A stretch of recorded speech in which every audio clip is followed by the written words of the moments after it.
GIT की smart class में आप सभी का स्वागत है। और आज की क्लास में हम लोग सीखने वाले हैं एमएस पावर पॉइंट के बारे में। देखिए, सबसे पहले अगर हम एमएस पावर पॉइंट के बारे में बात करें तो एमएस पावर पॉइंट के सॉफ्टवेयर को हम ओपन कैसे करते हैं। तो इसके लिए मैंने इसके पहले भी बताया था कि किसी भी सॉफ्टवेयर को ओपन करने के लिए आपको विंडो प्लस आर दबाना होता है और यहाँ पे आपको टाइप करना हुआ POWER और यहाँ पे शॉर्ट में PNT लिखना होता है। POWER PNT और लिख करके आप एंटर करेंगे तो आपके सामने पावर पॉइंट का सॉफ्टवेयर ओपन हो जाता है। समझ में आ रहा है ना? ये पहला तरीका है जिसके माध्यम से कि हम पावर पॉइंट को आसानी तरीके से ओपन कर पाते हैं। और दूसरा ये तरीका है, जैसे कि मान के चलिए आप सबसे पहले यहाँ पे विंडो के साथ यस बटन दबाइए और यहाँ पे सर्च का ऑप्शन आपके सामने आ जाएगा और यहाँ पे आपको टाइप करना होगा पावर पॉइंट और इंटर करेंगे या यहाँ पे क्लिक करेंगे तो भी आपके सामने पावर पॉइंट का स्लाइड ओपन हो जाएगा। तो ये हमारे सामने पावर पॉइंट ओपन हुआ है और इसी पे हमको प्रॉपर वर्क करना है। इसे हम स्लाइड के नाम से भी जानते हैं।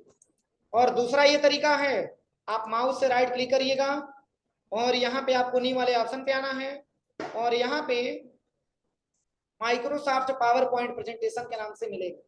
इसको भी आप यहाँ से ओपन करा सकते हैं और जैसे ही आप ओपन करेंगे तो ऐसा इंटरफेस आपके सामने आ जाएगा। तो ये पावर पॉइंट ओपन करने का तरीका है जिसके माध्यम से हम आसानी तरीके से पावर पॉइंट ओपन कर सकते हैं। अब यहाँ पे जैसे ही मैंने यहाँ पे टाइप किया और यहाँ से पावर पॉइंट जब आप ओपन करेंगे तो इसका बहुत सारा इंटरफेस आपको दिखाई देगा। ब्लैंक प्रेजेंटेशन भी आपको दिखाई देगा, वेलकम टू पावर पॉइंट भी आपको दिखाई देगा, ऐसे बहुत सारा इंटरफेस आपको मिलेगा। अब जैसे ही हम ओपन करेंगे यहाँ पे ब्लैंक प्रेजेंटेशन तो ऐसा इंटरफेस हमारे सामने आता है। अब इसके पहले भी मैंने इसके इंट्रोडक्शन के बारे में आपको मैंने बताया था कि जो सबसे टॉप वाली पट्टी होती है उसका क्या नाम होता है?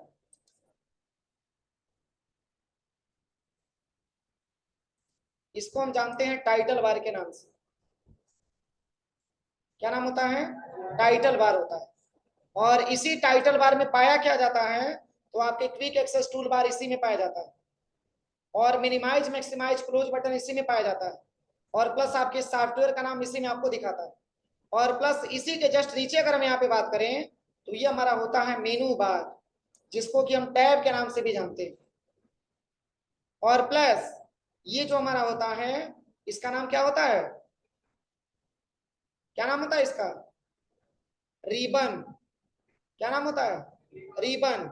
और इस रिबन में अनेक प्रकार के ग्रुप भी पाए जाते हैं, जैसे क्लिप बोर्ड ग्रुप हो गया आपका, स्लाइड ग्रुप आपका हो गया, ऐसे ही आपका फॉन्ट ग्रुप हो गया, ऐसे ही आपका पैराग्राफ ग्रुप हो गया, ऐसे ही आपका ड्राइंग ग्रुप हो गया। ये सब एक प्रकार के क्या होते हैं? ये सब एक प्रकार के ग्रुप होते हैं। और ये हमारा स्लाइड दिया हुआ है और इसी स्लाइड पे आपको प्रॉपर काम भी करना होता है। और सबसे नीचे वाले एरिया का नाम हमारा क्या होता है? स्टेटस बार होता है। इसको हम स्टेटस बार के नाम से भी जानते हैं। और ये हमारा एक प्रकार का ब्लैंक स्लाइड होता है और इसी स्लाइड पे आपको अपना काम करना होता है। तो जैसे देखिए, अगर हम इस सॉफ्टवेयर के बारे में बात करें तो इस पे हम प्रॉपर वर्क कैसे कर पाते हैं, इसके बारे में हम आज की क्लास में बात करने वाले। तो देखिए, सबसे पहले यहाँ पे अगर हम बात करें तो जैसे कि एक प्रकार का जो आपको स्लाइड मिला हुआ है, ये एक प्रकार का आपका टेक्स्ट बॉक्स यहाँ पे इंसर्ट करके दिया हुआ है। और आप यहाँ पे अगर आप ब्लैंक लेना चाहते हैं तो आप इसकी लेआउट को चेंज करके आप यहाँ से ब्लैंक भी ले सकते हैं। तो क्या इसमें कर्सर कहीं दिख रहा है आपको? कर्सर तब तक नहीं दिखेगा जब तक कि आप यहाँ से कोई इंसर्ट मत कराएं, मतलब कि या तो आप सेव या तो टेक्स्ट बॉक्स यहाँ पे आपको लेना पड़ेगा। तो जैसे कि हम यहाँ से अंडू कर देते हैं, ऐसा इंटरफेस आपके सामने आया। अब यहाँ पे जब भी आप ये समझिए कि नॉर्मल कंडीशन से आपको कर्सर नहीं दिखाई देगा। कर्सर अगर आपको जांच करना है इस स्लाइड पे, अगर आपको प्रॉपर तरीके से कुछ प्रेजेंटेशन बनाना है तो इसके लिए आप सबसे पहले इंसर्ट टैब में आइएगा और यहाँ पे आपको आना है सबसे पहले टेक्स्ट बॉक्स वाले ऑप्शन पे। आप यहाँ से लेकर के यहाँ तक आप ड्रैग एंड ड्रॉप करिए, अब जाकर के कर्सर आपको दिखाई देगा।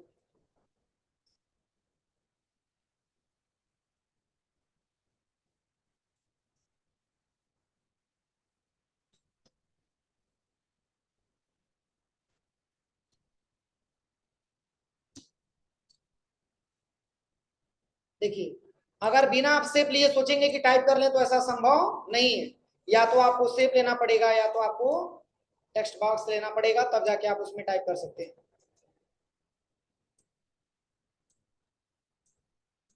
और इस सॉफ्टवेयर का सबसे ज्यादा प्रयोग किया जाता है किसके लिए? कोई प्रेजेंटेशन वगैरह बनाने के लिए। अब आप यहाँ पे इसको सिलेक्शन करिएगा और आप इसकी साइज को आप यहाँ से इंक्रीज भी कर सकते हैं।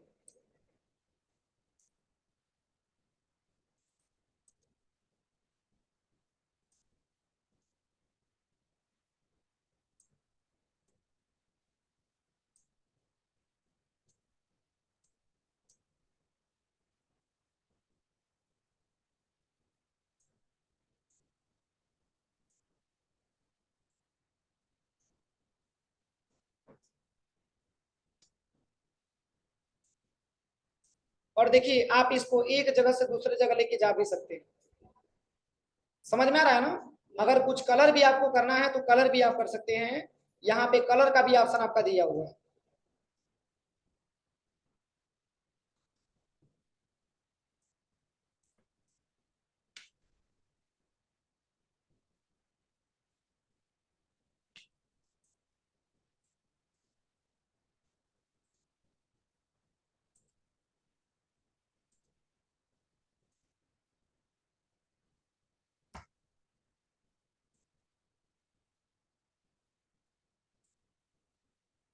बस ऐसे डेटा को सिलेक्शन करिएगा। सिलेक्शन करने के बाद आप यहाँ से आकर के इसकी कलर को भी आप यहाँ से बदल सकते हैं। जो भी कलर यहाँ पे लेना है आपको, आप अपने अकॉर्डिंग जो भी कलर आप लेना चाहते हैं यहाँ पे ले सकते हैं। सेंटर में करना है तो आप इसको सेंटर में भी लेके आ सकते हैं।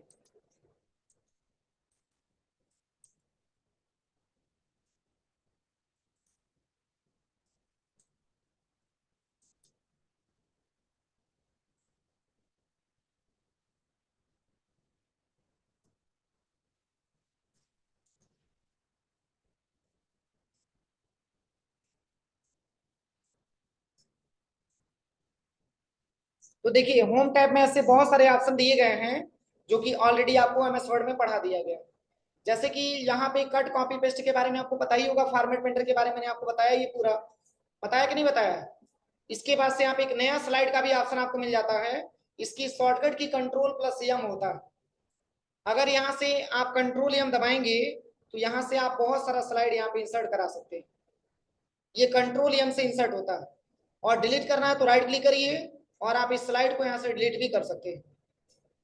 तो यहाँ पे अगर आप ये स्लाइड आपने ले लिया तो यहाँ पे लेआउट पे आने के बाद आप इसकी यहाँ से लेआउट को आप बदल सकते हैं। ब्लैंक भी आप यहाँ से ले सकते हैं। कुछ इस तरीके से इंटरफेस आपको दिखेगा। अब यहाँ पे आप इंसर्ट टैब में आइए और यहाँ पे आपको आना है शेप पे। यहाँ से कोई सा भी शेप जब तक आप इंसर्ट नहीं करेंगे तब तक आपका कर्सर आपको दिखाई नहीं देगा। एडिट टेक्स्ट पे आइएगा और यहाँ पे शेप फिल पे आकर के इसकी कलर आप चेंज कर लीजिएगा। अब यहाँ पे आप टाइप कर सकते हैं, जैसे कि मैंने यहाँ पे एमएस ऑफिस टाइप कर लिया। पहले यहाँ से टेक्स्ट की कलर भी यहाँ से चेंज कर लेते हैं। यहाँ से मैंने टेक्स्ट की कलर यहाँ से ब्लैक ले लिया।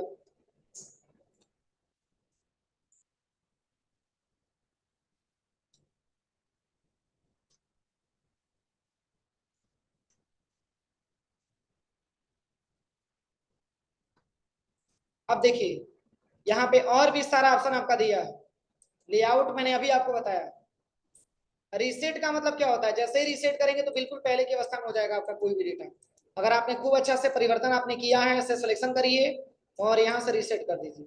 रीसेट से फायदा ये रहता है कि जिस तरीके से भी आपने जो भी डेटा आपने परिवर्तन किया है, चाहे जो भी आपने डेटा खूब अच्छे से बनाया है, अगर आप रीसेट कर देंगे तो जो भी आपने फॉर्मेटिंग किया पूरा फॉर्मेटिंग हट जाता है।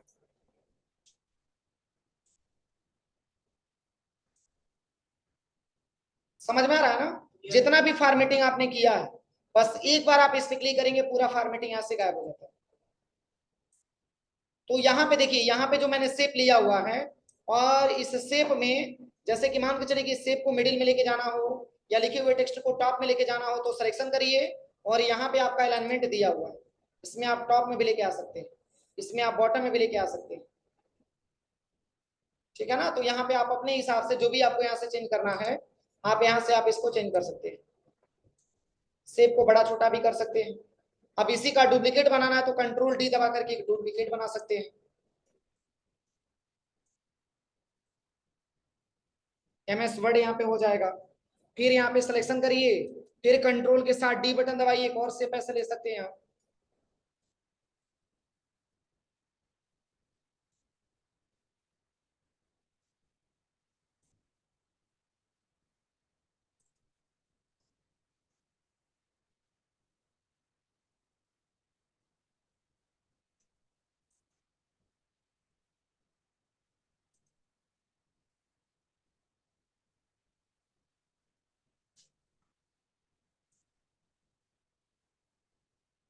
अब देखिए अलग अलग कलर आपको देना है, तो पहले शेप को सिलेक्शन करिए, इसके बाद से आइएगा शेप फॉर्मेट वाले ऑप्शन पे, और यहाँ पे शेप फिल पे आके यहाँ से कोई सा भी आप अलग अलग शेप का कलर आप दे सकते हैं, जो भी कलर आपको देना।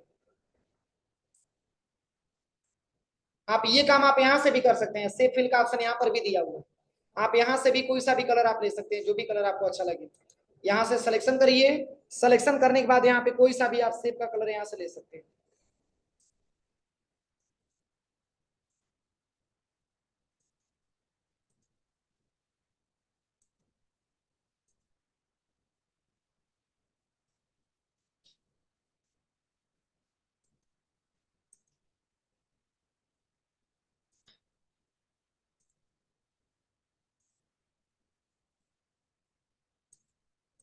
हो जाएगा। अब इसके बाद से यहाँ पे एक और ऑप्शन आपका दिया है, देखिए सेक्शन ऑप्शन आपका दिया हुआ है। तो सेक्शन ऑप्शन का प्रयोग हम तभी कर पाएंगे जब स्लाइडों की संख्या ज्यादा मात्रा में रहेगा। तो और भी क्या स्लाइड, तो इसमें देखिए लेआउट में और भी आपका स्लाइड दिया हुआ है, जैसे देखिए ये आपका टाइटल स्लाइड आपका दिया है, और टाइटल एंड कंटेंट आपका दिया हुआ है, सेक्शन हेडर भी दिया है, और टू कंटेंट भी दिया है, कंपेरिजन भी दिया है, टाइटल ओनली भी दिया है। जैसे हम यहाँ पे आते हैं लेआउट पे, और यहाँ से मैंने ले लिया कंपेरिजन। अब इसमें किस प्रकार का आपको डेटा बनाना है, तो यहाँ पे मैंने टाइप कर लिया।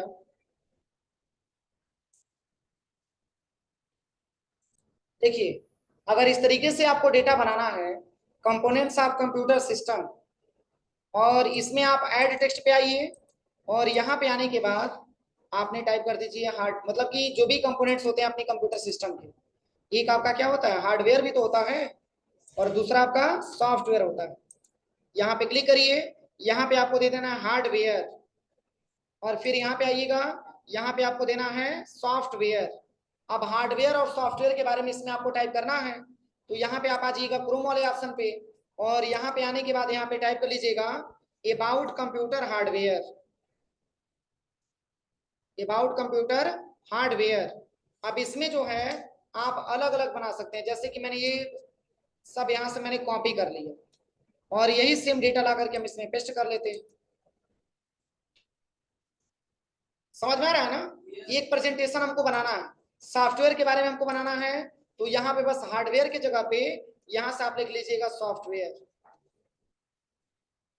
अब एंटर करिएगा तो ऐसा इंटरफेस आ जाएगा, और यहाँ से सॉफ्टवेयर वाले डेटा को भी मैंने कॉपी किया, और यहाँ से ला करके हम इसी स्लाइड में पेस्ट कर देते हैं। अब ये बना बनाया आपको मिल जाता है। अब देखिए अभी इसमें मैंने कोई फॉर्मेटिंग अभी मैंने नहीं किया, शिवम बात मत करो।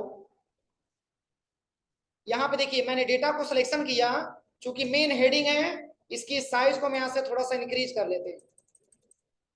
अब यही सेम फॉर्मेटिंग हमको सॉफ्टवेयर पे भी अप्लाई करना है, तो यहाँ से क्या देना है, फॉर्मेट पेंटर, और बस ऐसे ड्रैग एंड ड्रॉप कर लेना। अभी मैंने इस पे कुछ कलर वगैरह मैंने नहीं दिया है, तो इसके लिए सबसे पहले आप इसको सिलेक्शन करिएगा, और सिलेक्शन करने के बाद आप चले आइएगा शेप फिल वाले ऑप्शन में। अब यहाँ पे आने के बाद कुछ आप यहाँ पे जो भी कलर आपको अच्छा लग रहा है, आप यहाँ पे वो कलर आप दे सकते हैं। फिर यहाँ पे क्लिक करिए, और क्लिक करने के बाद यहाँ से भी आपको कुछ कलर देना है, तो शेप फिल पे आइए, और यहाँ से भी आप कुछ डिफरेंट कलर आप दे सकते हैं। देखिए यहाँ से आप अलग अलग कलर आप दे सकते हैं, जो भी कलर आपको देना है। सेंटर में करना है तो सेंटर में करिए, फिर इसके बाद से इसको भी कलर करना है, इसको भी सिलेक्शन करिए, और यहाँ से अलग अलग स्टाइल यहाँ पर भी दे रखा है, देखिए।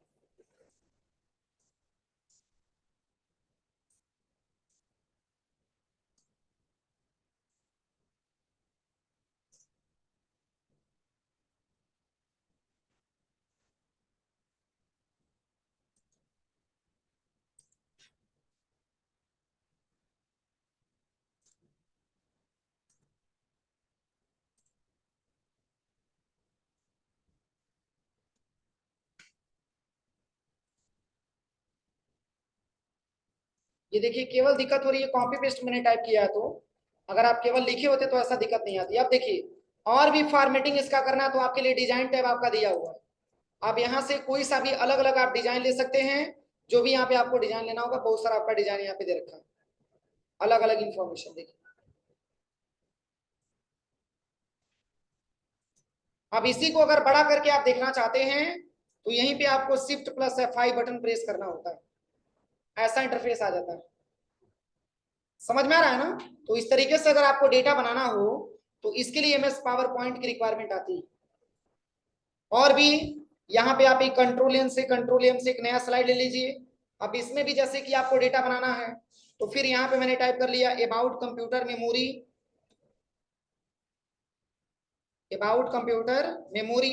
अब कंप्यूटर मेमोरी का आपको स्ट्रक्चर तैयार करना है।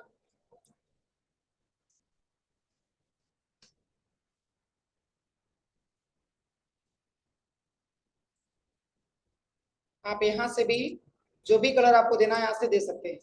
फिर यहाँ पे शेप फिल पे आकर के यहाँ से कोई सा भी ऑप्शन जो आपका क्विक स्टाइल दिया हुआ है, इसमें से कोई भी स्टाइल आप चूज कर सकते हैं, वही आप लगा सकते हैं। देखिए कुछ ऐसे इंटरफेस में दिखेगा। आप इसको यहाँ से सेंटर में भी लेके आ सकते हैं। अब यहाँ पे मैंने टाइप कर दिया प्राइमरी मेमोरी, और इसके बाद से कौन सा मेमोरी, सेकेंडरी मेमोरी।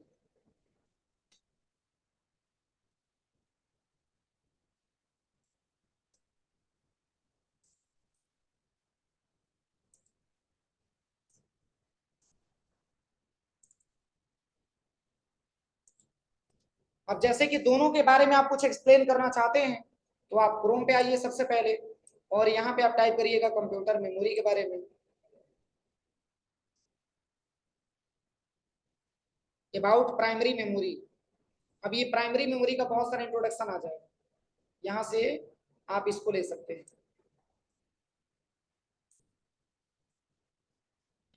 और इसमें ला करके आप पेस्ट कर सकते हैं। सबको समझ में आ रहा है कि नहीं आ रहा है? तो ऐसे ही स्ट्रक्चर चल करके आपको लैब में बना करके चेक करना है।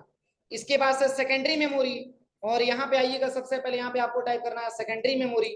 अब यहाँ पे आपका सेकेंडरी मेमोरी आ जाएगा।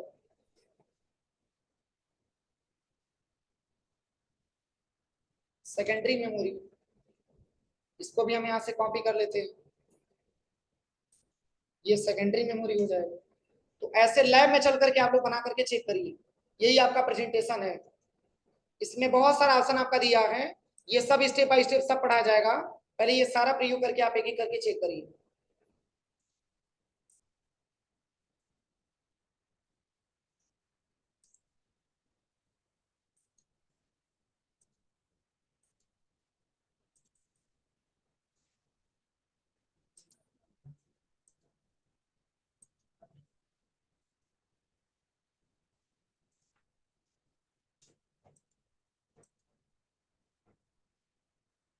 ऐसे ही बनाइए आप लोग, और टाइल्स आप कंप्यूटर बना लीजिएगा, बहुत सारे कंप्यूटर का ऐसा स्ट्रक्चर बन सकता है, हो जाएगा।